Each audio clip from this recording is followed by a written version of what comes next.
Now, David Cassidy, I confess I'd never heard about you until this morning, which makes me an old square maybe, but it also means you're going to be a bit immodest in this interview and tell me more about yourself than you normally would.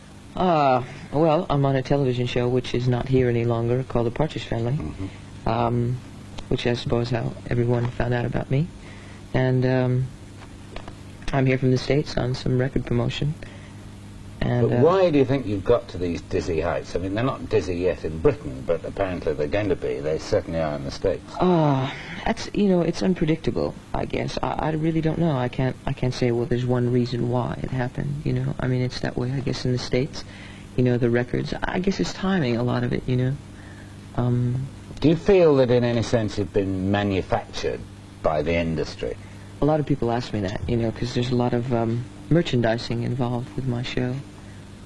No, I don't feel that way. You know, the show itself and the product is, you know, it's highly merchandisable. You know, it's like there's comic books and there, you know, magazines and I think bubble gum and everything else. But you know, I don't see that, and I don't, you know, I don't look at that and say, well, there I am. You know, that's me, because it's not really you. Quickly going through cuttings and looking at pictures of you in the last hour or so, every time I look at you, you seem to be wrapped in a blanket. What's all that about? Is that a gimmick? Well, no, actually there's been a lot of publicity done about that. In order to get in and out of places in the States, like concerts and things, I used a blanket. You know, I'd get in the back seat of a car or something, and I put a blanket over me, and... That's to stop the teenagers tearing you to bits? Well, that's hopefully to keep them from discovering me, but... it hasn't worked a lot of the time. There were a lot of tots, as you call them, at London Airport, were there not? And indeed outside our own studio when you arrived. Yeah, there were some, I suppose. But then on the other hand, now here's a paradox. You've been quoted as saying, OK, I can handle the girls, usually by looking them right in the eye and saying, let go, but the mothers are the worst. They get hold of me and they won't let go. Well, what happens is they almost feel like, well, here I've gone out and I've bought 4 of his albums, I've bought, you know, 5 of his singles, and I've bought magazines for my daughter and this and that.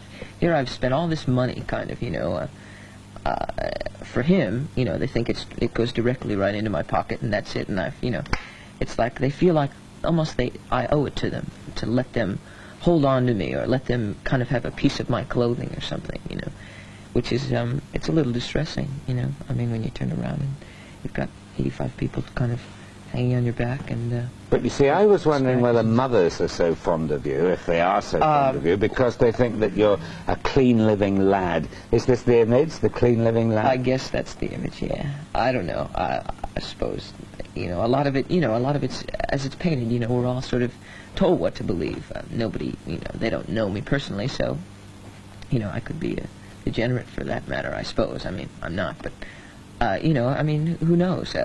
Well, I'd like to know. I mean, I would like to know. Are you a clean living lad? I would like to do. Well, Yeah. What is your philosophy of life? What makes you tick? On the spot, huh? On the spot.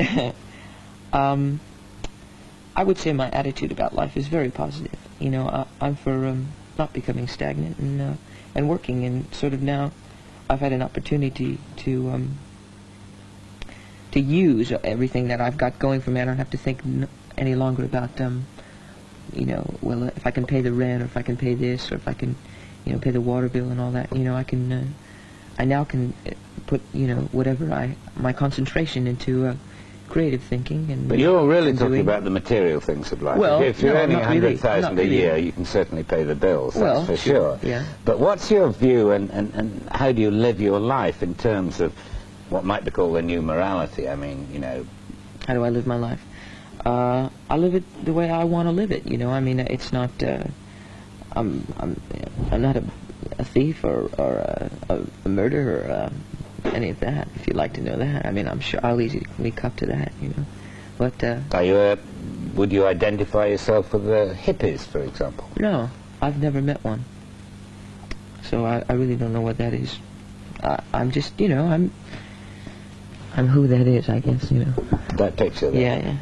Are you a religious person? No. Because again, there seems to be a trend towards... No, not by any means. I always sort of have tended to back away from fads and things like that, you know. Only in as much as, you know, if there were in places to be, I would make myself, you know, not known around there, sort of, you know. Or if this was a thing, like, you know, for a while there was a big thing on being into meditation, you know, transcendental meditation, and everybody kind of got into it, you know. And when I heard about it, you know, and everybody was doing it, I was interested in it, but yet because it was such a big fad, you know, I pushed myself out of it, almost. One last question. Although you're earning now that figure I mentioned before of £100,000, give or take a penny or two, per year, do you not worry about the fact that it's pretty ephemeral, that it may not last very long? No, I don't worry about it at all. I think by the time that it does kind of die, I'll be wanting it to, you know.